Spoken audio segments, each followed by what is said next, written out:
Football has developed a strange habit. We look at the final page of a player's story and forget every chapter that came before it. Cristiano Ronaldo has just played his final World Cup at the age of 41. Portugal were eliminated by Spain, and for the last time, he walked off a World Cup pitch knowing he would never return. Within minutes, the same sentence appeared everywhere. He finished without a World Cup. Just 6 words used to erase more than 2 decades of greatness. 5 Champions League titles, 5 Ballon d'Or awards, almost 1,000 goals. The greatest player in Real Madrid's history, Portugal's greatest footballer, and one of the greatest athletes sport has ever produced. Yet when the final image is defeat, people act as if none of it matters. But maybe Ronaldo was never the problem. Maybe the problem is how we tell stories.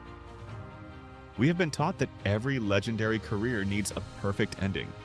The hero must lift the trophy in the final chapter, but real life rarely works that way. Ronaldo changed Portuguese football forever. He transformed a nation that was rarely considered a favorite into a team expected to challenge for every major trophy. He made generations believe Portugal could defeat anyone. But there is a huge difference between controlling your career and controlling a 7-game tournament. A World Cup never depends on one player. It depends on moments nobody can fully control. One deflection, one missed penalty, one injury, one refereeing decision. You can spend 4 years doing everything right and still see everything disappear in seconds. Football never promised fairness. The World Cup promises even less. Of course, Lionel Messi won his World Cup, so the comparison is unavoidable. For almost 20 years, Messi and Ronaldo shared the same stage and created a rivalry football may never witness again. In the end, one lifted the trophy and the other did not. But can 20 years of greatness really be reduced to one tournament? Ask yourself this: if Ronaldo had won the World Cup, would he suddenly have become a better player? No, the goals would be the same. The Champions League titles would be the same. The iconic performances would be the same.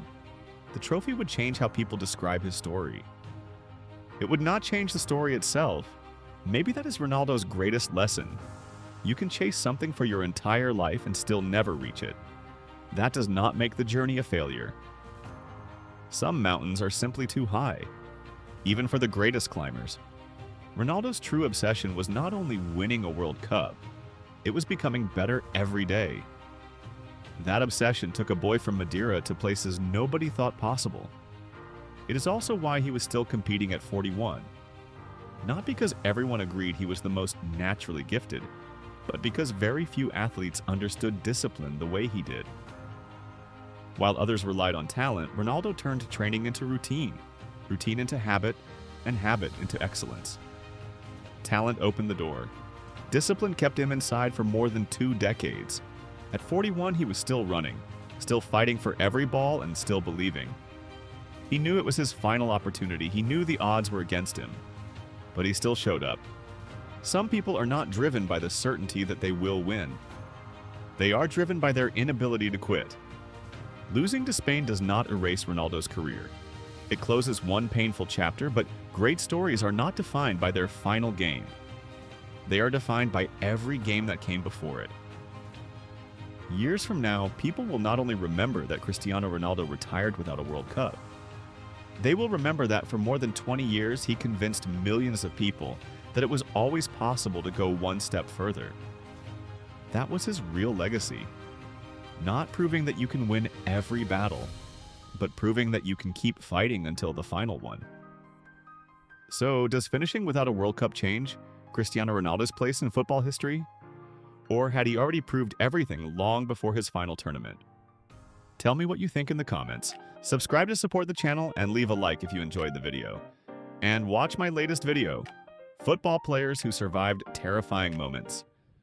You do not want to miss it.